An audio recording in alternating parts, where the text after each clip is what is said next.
Hello everyone, welcome to Grow Your Future with Luxland. I'm Zah, the CEO of Luxland Investments. And who do we have here today? My name is Mark. And my name is Jade. Welcome guys. And we're the Brady Bunch. Hey guys. How are we today? Good? Good after the long weekend. Everyone's pumped full of chocolate. Ready to go. Yeah, there was a cherry ripe that you left on the desk. I'm chocolate banned now. I've turned into a caramello koala. Actually starting to look like one. So I have to... Very nice. Yeah, I'm back on the shred train. So guys, today we're going to talk about business versus a job. So whether it's better to own your own business or be in a steady income, stable income job.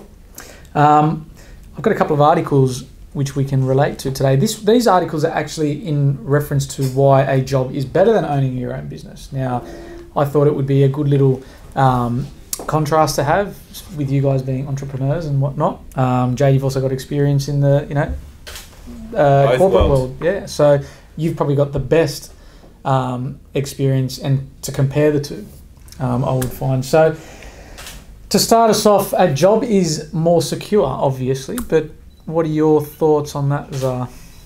Well, let's just take it back a step, right, and talk to our audience, because they're probably thinking, why are these guys talking about business versus job? And I think our audience is probably spread up, evenly amongst the two. And a lot of people who are working tend to look at owning a business. It's always the grass is greener on the other side. So people who are employees always look at, if I owned my own business, I'd be my own boss. And then people who own businesses envy those who have jobs where they can go to work, do their hours, drop everything at the end of the day, and then, and that's it. They don't really take it home. And I guess, I've been in business for myself for 10 years now, and a lot of people envy it. People talk to me all the time and say, "Oh, how do you do it? I want to be in your position." But there are days where I think I'd love to just have a job and just don't have that responsibility of having to look after employees and paying my own tax, and there are so many responsibilities that come with owning a business. So I guess today's podcast, what we want to do is discuss the benefits and the negatives, and the pros and cons of having a business, and also with having a job as well, because I believe that there are good things and bad things for both. I think our listeners will take a lot away from this, because we've got a great dynamic here where definitely. Both of you guys have jobs, and we're all involved in business as well. Property investing is a business, and that's what we encourage people to become, property entrepreneurs. So I believe you can get the best of both worlds. Yeah, I agree, and I think just backing up what Zah's just said, for all our listeners out there, it's kind of what we do here essentially is we are educating people to become property entrepreneurs. So, but also have the best of both worlds, really. Yep. So becoming a property entrepreneur is running your own business and creating wealth for yourself on that side, but then also being able to service that need and that, service the loans, I guess, for mortgages, and by having your own job as well. But I've certainly lived through both, and I certainly take a lot of benefits away from both as well. I'm not sitting on one side of the fence going, corporate sucks, and I don't like corporate, and, I'm not that kind of trash talker with corporate. But then also on the other side, business is hard, but I can't think of anything more rewarding than having your own business. So unless you live both worlds, you can't really sit there and judge. Yeah, definitely. Oh, I'd hate to be in business for myself, or, I'd hate to work in the corporate world. It's not, people are different, and it's not for everyone. Corporate's not for everyone. Entrepreneurship is definitely not for everyone. I don't know. I think that statement is quite, not just broad, but I think it's not right either. A job is more secure. Well, how's that so? You still have to perform at a job. It's not like you rock up and you're guaranteed that work, because, okay, let's say you're a an EA, for example. Yeah, okay, you're there to service someone and whatnot. But what if that person gets fired? What if the company crops that CEO or whatever? Like, who's to say you've got a job there? I think you'll still have a job. Like, I think in terms of this is coming from the HR HR specialist. You know, you can never get fired. You just dabbled in the wrong field. I'm just going to leave. So you'll never not have a job if so that person gets fired. Australian employment law and legislation is extremely protective. So I'm just going to jump straight into what I was thinking about saying this evening. And in this country that we are in, it is a very lucrative country to be an employee in any business. So we are extremely protected by strict legislation in this country, and as opposed to another country like the United States, which is incredibly poor in that regard. It's very easy to own a business. It's very easy to get rid of your employees. In Australia, we are so protected as employees. You guaranteed. It's very hard to get rid of an employee, that's for sure. But for a business, it's difficult, isn't it, to make money, in the Australian landscape. So it's more about, when you just said before, sometimes it's easier if you're an employee or, if you get fired.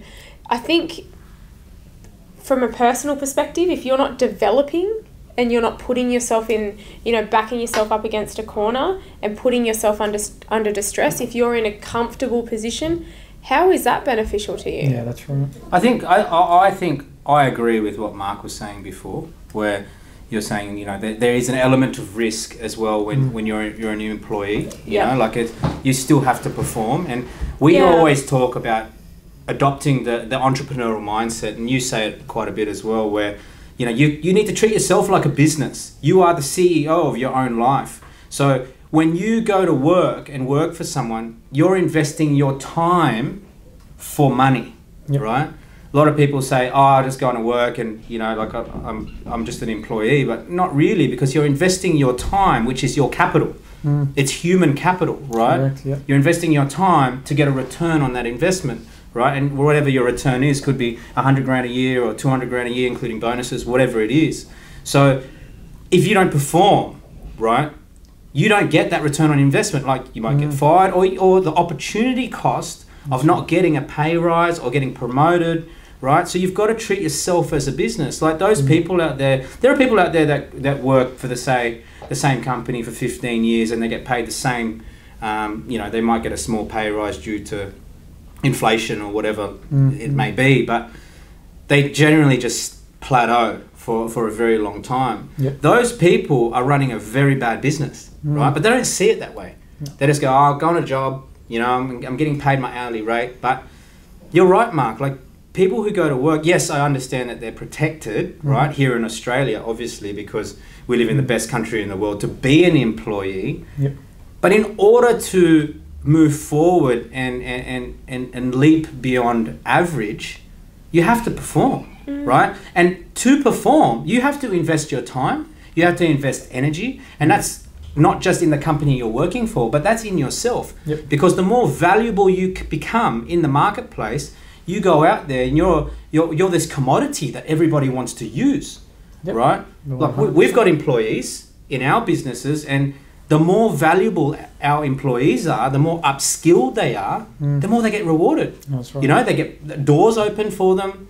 We provide opportunity for them, right? And that means that person's getting a return on their investment because they've put that investment into themselves, which is then benefiting the company that they're working for. That's right. Right? And it's just this trade of time and money, and money. So I truly believe everyone's running a business at the end of the day, but you've got to adopt that mindset. You can't just go, all right, I'm an employee, I'm going to bundy on and just do my hours and then drop everything. No, you've got to think of yourself as a business. You've got to see the foreseeable future, not just foreseeable, but the future in 10 years' time. You've got to give yourself that plan. Just like we tell our clients we have to plan for 10, 20 years ahead. You don't, for someone that's, say, in their mid-20s, right, you don't plan on, my career will just take me wherever. Like, would you not want to put down at least 5 years and go, right, I need to be here in 5 years. If I'm not, at least I'm on that way there. And it's, that job security, will always be there, providing you're aiming to go harder and harder. You have to put the time and effort in, and I think what's important is recognising the landscape that we're living in, and the middle class and the working class. It's a very dangerous position to be in because it's comfortable. Yep. And I think if you're in a comfortable position, a lot of in this country, you're in a comfortable position. You've got a good base salary.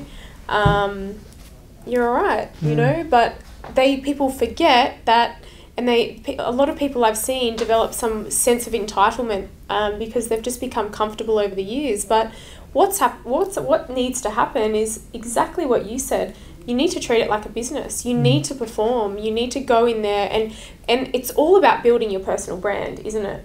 It's about going in there and actually outperforming yourself every single day because you're keeping yourself employed. You need to remain highly employable as you get older. It's very, very important, and people just fail to realise that, I think. So we're living in an interesting time now where, you know, we all have access to so many different types of people. So people aren't staying in the one job for very long now because what's happening is they're getting taken up. The good ones are getting taken by competing businesses, right? Mm-hmm. Because we can see what everyone else is doing online, social media, all of those things. So, you know, like for example, we're in the property business. If we come across a really good sales agent who we just see on social media all the time because of the good work he's doing or she's doing, we're gonna want that commodity in our business. Mm-hmm. So, you know, if we can afford it, right, and you know it's a business decision, obviously, we're gonna offer that person a role, right? So, you know, like it's what I'm trying to say. It's a competitive market out there if you're an employee, right? Because everybody knows each other now, right? So it's really important that you become super valuable in what you do and continue to upskill yourself, continue to bring more value, right? Don't just think of it as a now trade for time. Think of it as a long-term strategy where you're continually trying to better yourself and bring more to the table than expected, because those are the people that are going to get rewarded. Now, one of the things that I want to cover just before I forget is a lot of people call jobs just over broke. Yeah. Have you heard that before? I've never just heard of over that. broke, because they're trying to say that you're working for someone, and I don't believe in that. I actually think a job's a good thing. If I could turn back time, I wouldn't go in business. I wouldn't go into business. You know what I would do? I'd get a good job. I'd go to uni and do all of those tertiary studies. I'd get a good job, get a good income, and I'd push all of that income into hard assets such as property. And I'll just continue to do that, right? Because at the moment, banks don't want to look at business owners. They want to look at people with pay-as-you-go pay slips, right? Those are the people that are buying up property at the moment. So, you know, like, and if you've got a skill that you can sell yourself to someone's business, trade your time for money, get that money, push it into hard assets that generate you income and appreciate over time, do that to 10, 15 years, you're doing really, really well, right? This is if I could turn back time again. Instead of going out there, you know, risking everything like I have, having your wealth go up this, and then go like this, and then go like this, and then go like this, and being stressed out nearly every single day. It is so hard, right? Where you could have just got a job. And, you know, like I'm not saying business is a bad thing, because I really think entrepreneurship is one of the best personal development programs you can ever do, because you really, like Jade said, you find yourself. But having a job isn't a bad thing, right? Yeah, trading time for money is not a bad thing, as long as you're utilizing that money and putting it to good use. Correct. Right? I had a meeting today with someone who had $500,000 in his bank account, but not one property. Right? And it's like, man, what are you doing? And he knows he's got to start pushing it into assets, but you know, like it's a lot of money to have sitting around not in assets. Because he hasn't had that education of, he's got a great job, right? Gets a good income, but he hasn't really made use of that income. So after a while, you just think, oh, well, I've just got a job and I'm just getting money. What use is it? That's right. You need to use it for a greater purpose. I think having a job as opposed to being an entrepreneur, it requires a different set well, the same set of skills, but I'm going to go back to, it's just not for everyone. There are a lot of people out there that I know that would definitely... These guys can do it. Our listeners can do it. Yeah, of course. Definitely. These guys are super driven, right? Absolutely. The lazy can't do it. That's exactly what I was getting at. I think I'm constantly living a double life, and I think for some people that are still coming up to me, even today, I had a girl come up to me saying, "Oh my gosh, I didn't know that you also do this and this and this," and I'm like, "Well, you didn't ask me." So but it's all over my social media. It's plastered everywhere. It's the way I've branded myself. But at the end of the day, there is something that I prefer over something else. Like, I love entrepreneurship so much because of what it taught me. It's far more stressful than having an executive role, even, because you define your own success and you also define your own failures, and that's not it's a hard pill to swallow every day. Mind you, your executive role though, what you have learnt from your executive role, like and what it's forced you to go and study, and what you've brought to the businesses because of your executive role and your experiences and all of those things. Like, how long have you been doing it for now? Corporate, 15, 16 years. So a long time, right? Yeah. So those skills that you've acquired, like, you teach me things every single day that I'm unaware of, because I've never worked in corporate before. I've hardly even held down a job, so like it's hard for me to relate to a lot of the conversations that you have, right, when it comes to the corporate life. But it works. Like, these corporate giants don't implement these systems for nothing. They're very smart. Right? They're very, very smart. So I guess taking a lot of the good things away from the corporate life and implementing it into the businesses has been very beneficial for us. So for you listeners out there, upskilling yourself in your job is really important. Perfect. Learning the ropes, right? Getting the training. Making the mistakes on someone else's time. Like, I was never able to do that. I had to make the mistakes on my time and my money, right?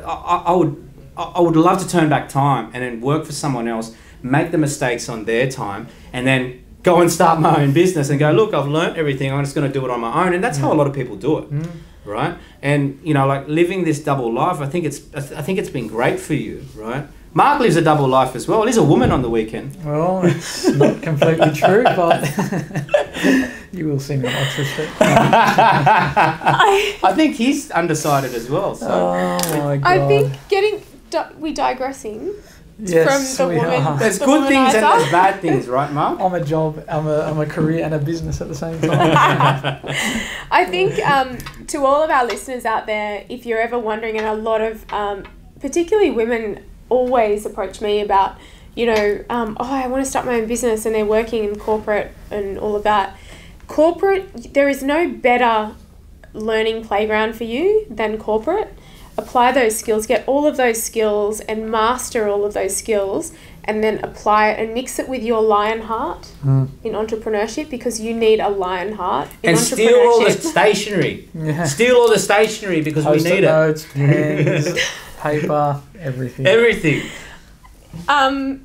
Yeah, so I think it takes a lot of guts to take on an entrepreneurship. Yeah.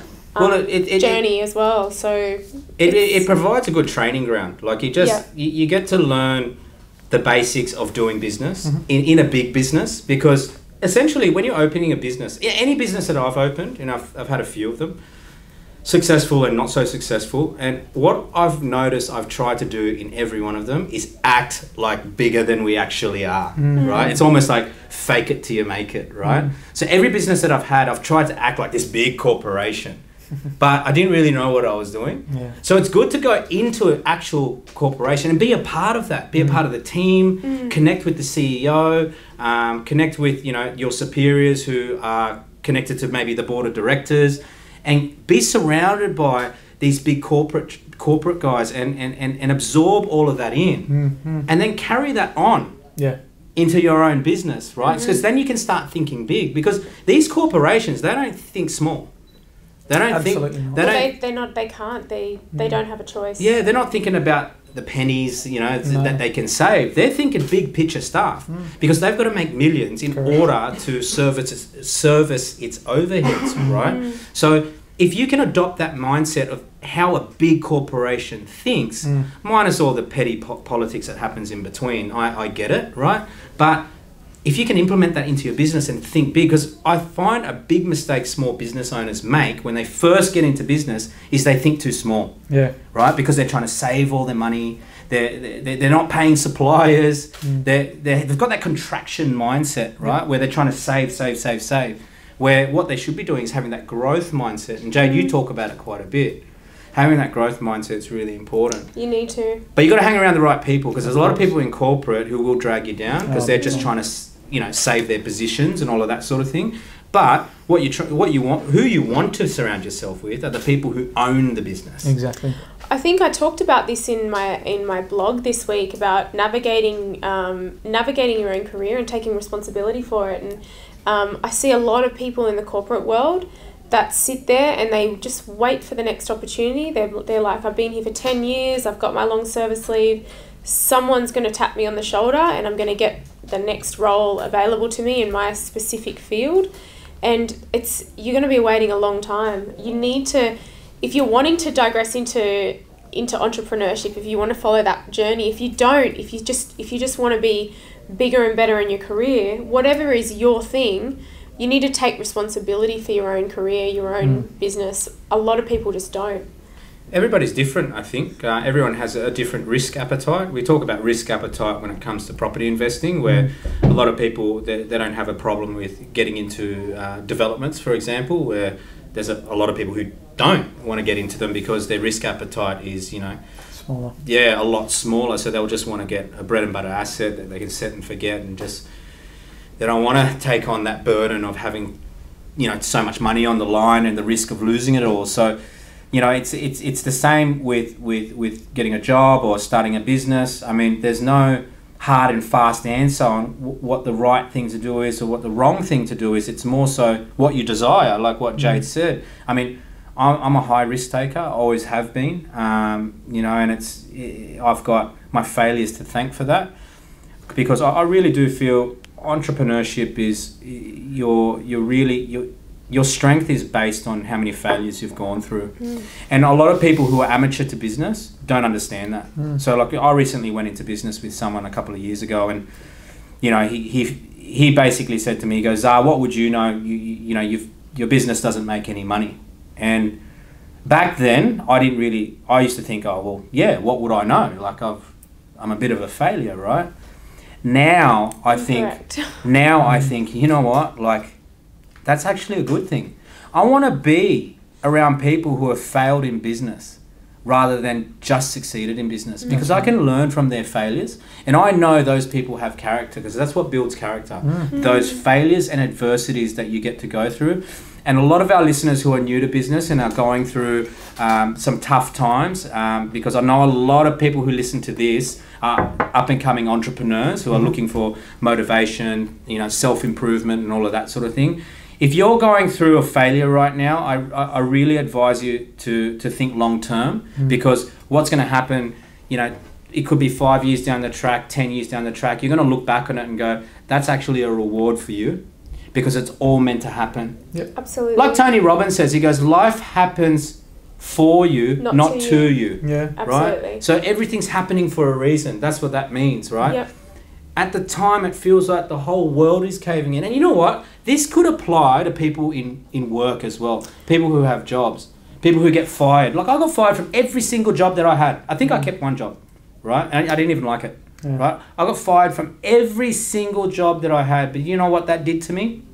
Look at me now. That's right. I wouldn't be the person I am today if I didn't get fired from every one of those jobs.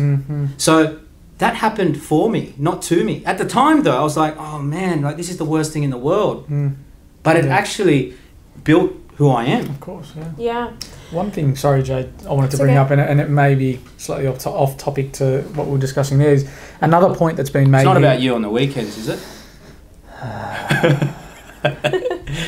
No. It's the fact that by having a job, you work less hours as opposed to owning your own business, I think that's very debatable. Depends what job you're in. Yeah. I've conceded, it depends what job you're in. It depends how passionate you are about your career. Yep. It all depends on and what value you think that you add. So in terms of corporate, I think, that's a very broad question, and it depends on what you're doing for your career. But I find as though, like, for example, in most cases, like if we just look at it as a broad thing now, there's a lot of people that get there 8:30 in the morning, maybe 8 o'clock, finish up 5:30, might do a bit of overtime because they have contracted hours. Your contracted hours as an entrepreneur is you sign an invisible contract. It's 24/7, 365 days a year, and whatever it takes. And your salary is blank because it's whatever it might be. So I think, and that's what people need to be prepared for. Having your own business, and a lot of people are like, I've got my own business and I run my own company, and it's like, people think that that's so glamorous and they don't know what actually goes in behind the scenes. I talk to I've got a lot of girlfriends that do have their own businesses, and I've watched a lot of women grow up into the ranks of their own business and be very successful. I'm going to name one person, Charlie DeHaas from Clean Treats. One of the hardest working women that I know. Yeah, and I've watched her, and I've known her, I've been a friend of hers for a few years, and I've watched her. I remember when she first started and left her sales rep role, and her business is flourishing and she's so successful, and she's got women that follow her from all around the world, and she's speaking and she's so inspiring. But people see that glamour of her and they forget that exactly what she had to do to get the same with you. Successful. It's the same with you. Like people, like women in business at the moment is massive, right? Like, because it's such a big thing right now, and I think it's beautiful to watch because it's great seeing all of these women, coming up through the ranks. We've got a very special lady coming on to our podcast next week, and it's great. Like we've actually getting more feedback from females.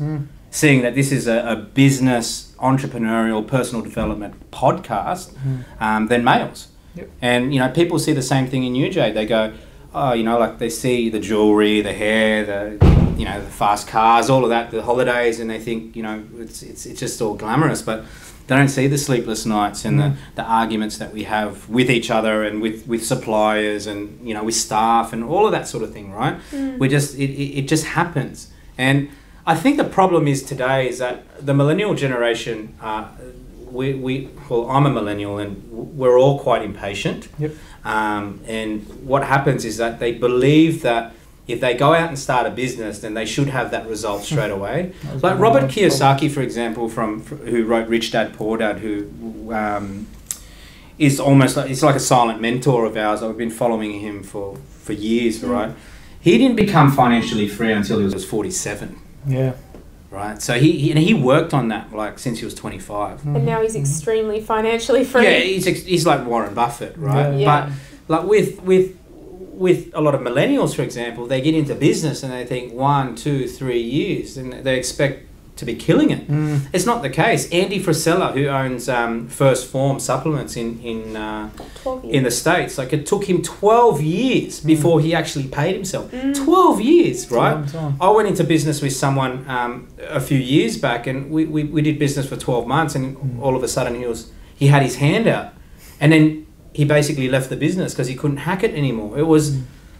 It's just that impatience, right? Yeah. Like that patience is key when you are looking at running a business or opening a business. And a lot of people look past that because they see the glamorous side, because social media, for example, shows the highlight reel. It doesn't show all the failures. That's why I'm very open with my failures on social media, because I want people to know that it's not all about glitz and glamour. Absolutely not. Right? There's a lot of tough times that go into it, and it's a lot of blood, sweat and tears, and it's okay, right? It's okay to be like that. It's okay to have bad days.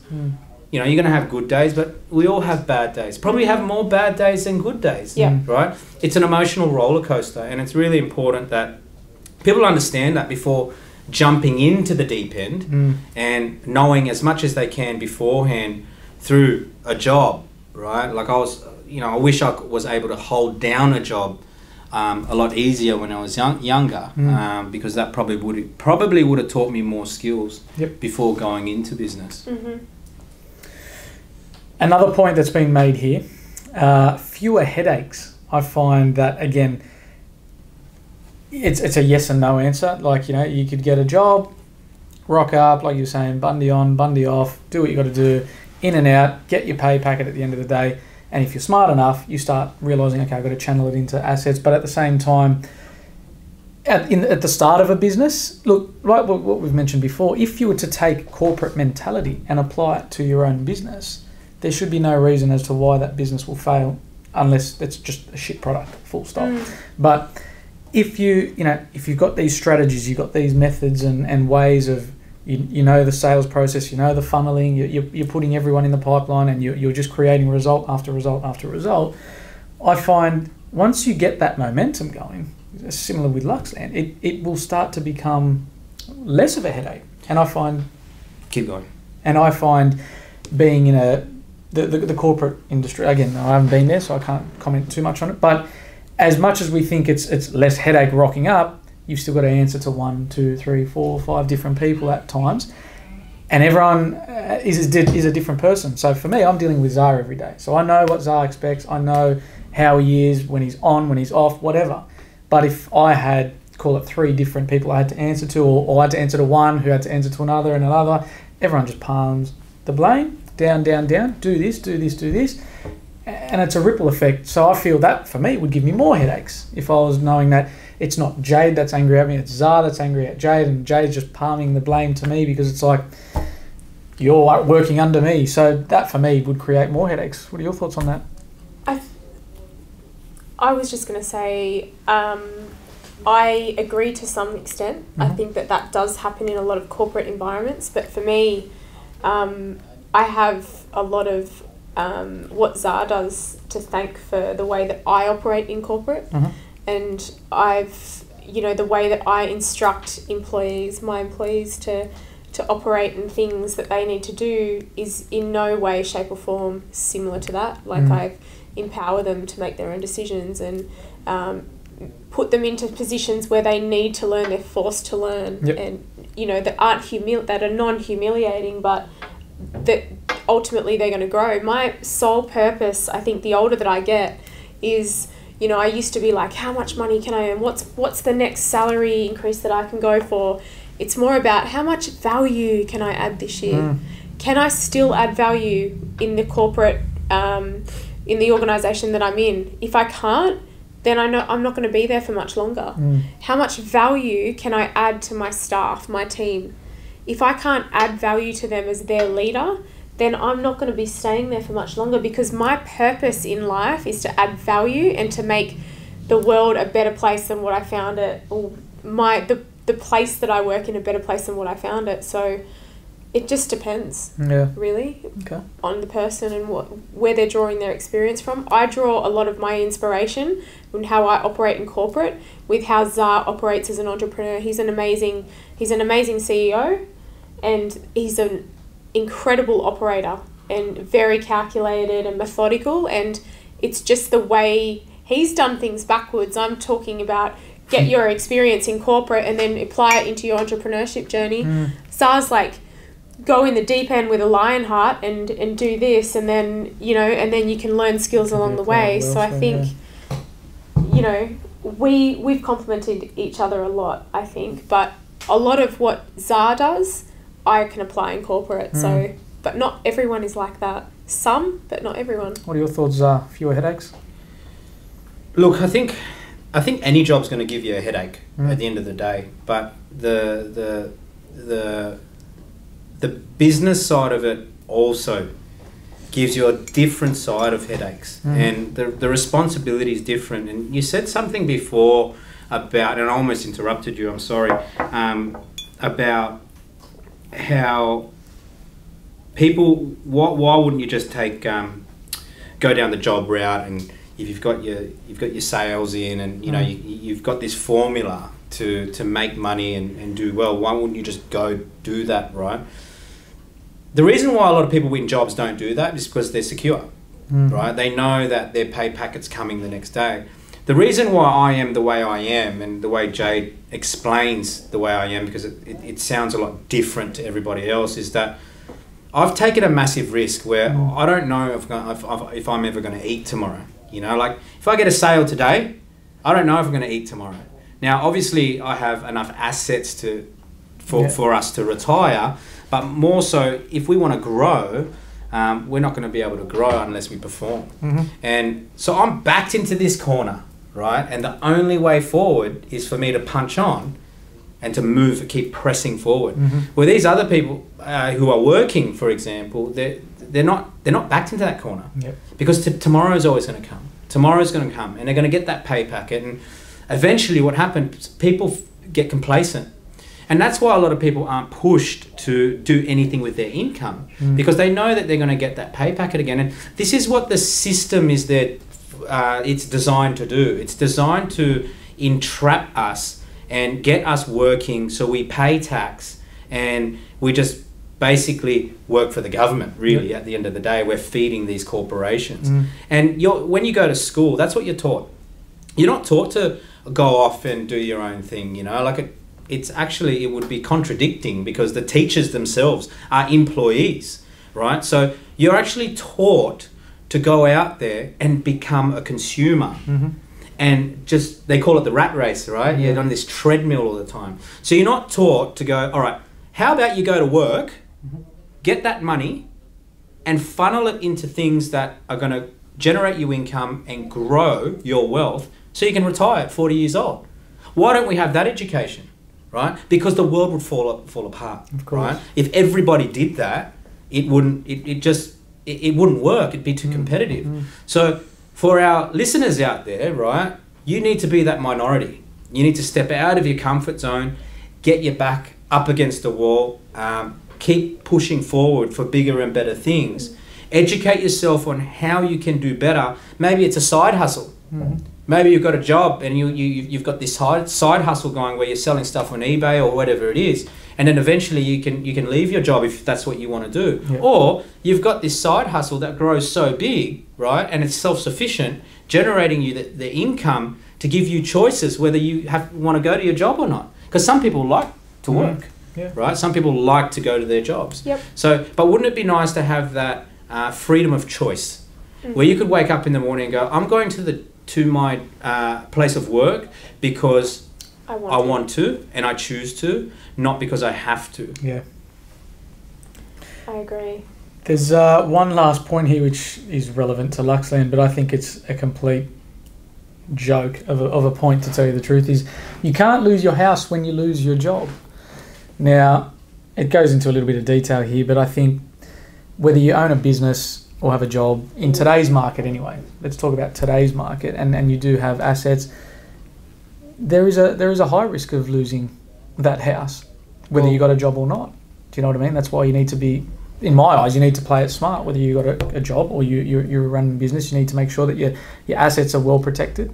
As I said, this point, it kind of probably picks at us the wrong way, but you know, well, let's talk about it. So for our listeners, you know, the reason why it picks at us the wrong way, because we don't encourage you to buy a home to live in.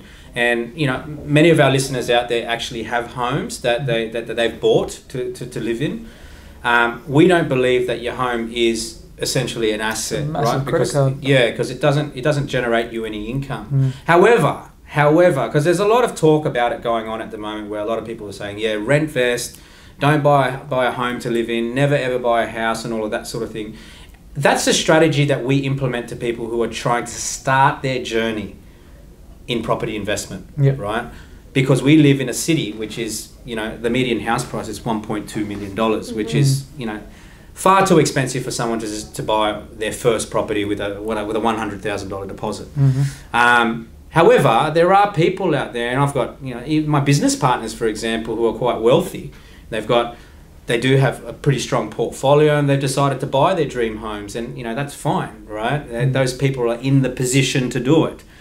But if you are are not in that position, and you're just, you're scraping together your deposit, and you want to make wealth really, really fast, then you're going to need to invest in assets that actually generate income and pay you money instead of being somewhere that's costing you money. So you're right, Mark. If you lose your job and you have a mortgage on a house that you live in, then, it's not going to be good for you. It's not going to be good for you. But if you've got a job and you've bought an investment property that's generating income, and that income is covering all of the expenses like interest repayments, insurances, taxes or whatever it is, then you could lose your job and you could still hold that business. Of course. So you're still in business essentially if you lose your job, but you've got, a portfolio of properties. So, it's interesting because, a lot of people lose their homes. When people 100%. lose their jobs, a lot of people lose their homes. And it's going to happen in the next 2 or 3 years. I truly feel that, some people have over-leveraged themselves in home assets. You're talking $1.5 million homes, and, they start having kids, and then they come down to a single income. That usually it's, the husband or the father who's working and he's the breadwinner. If that person loses his job, then you want to hope that he's got insurances in place. Yeah, definitely. Your thoughts, Jade? Absolutely. I think in a very high profile executive role, the fall is very is from very high up. So I think that's where the trouble comes in. And a lot of I'm just going to talk about executive roles for a second, because those roles in particular, they're very few and far between. So when you're on a good wicket and then you're all of a sudden not, and yes, people have over leveraged because they've ridden a good wave for so long in corporate, and then it all comes crashing down for them. So one year they could be riding high as a CEO, and the next year, it could take them up to 6 or 2 years to find another role. So my advice is to just upskill yourself in every aspect of your life, including growing. I know this is cliche, and growing your future. This is exactly what we bang on about. Yep. What are you doing to grow your future? What exactly are you doing? We talk about it every day. We post about it on our social media channels every single day. What we mean by that is, what are you doing? What are you doing that's going to help you in your future? Are you remaining employable, highly employable? Are you building assets for the future, the right assets for the future? And it comes down to how urgent is it for you? Well, I got a Facebook comment on one of our pages on our Luxland page of a fellow in Brisbane who was basically saying that wages aren't growing, and what is your solution for all of this? It was a really good post. It was a good conversation that we were having, because it forced me to think of solutions for this person. His name is Dan, I think. And anyway, so his concerns were the market's inflating, and wages aren't keeping up. What are people supposed to do? And basically what I try and tell everyone is that the cards that we've been dealt are the cards that we've been dealt. That's what we've got to use. So just like 20, 30 years ago when our parents were buying property, for example, they found different types of challenges of getting into the market. That's right. These are now our challenges, and the way we need to counteract this is upskill yourself. So, we were talking about a lot of the negatives before about, the fall's so hard if you're in an executive role. But you know what? If you're that good at what you do, and you're very well networked, and you've upskilled yourself, and you're a valuable commodity in the marketplace, it doesn't matter. Yeah. It doesn't matter. And if you've built a portfolio of assets that are generating you income, day in, day out, without you having to do anything, then you'll be fine. Yep. There's nothing to worry about. Absolutely. Well, guys, that's going to wrap us up for another week. We're just about out of time. Don't forget to like, share, comment, subscribe, do everything that you do on social media these days. Send us an email if you have any questions, info@luxland.com.au, and you can find this podcast uploaded onto our iTunes Grow Your Future podcast channel. Thanks for listening, guys. We'll speak to you next week. See you guys. Thank you. Bye-bye. See ya.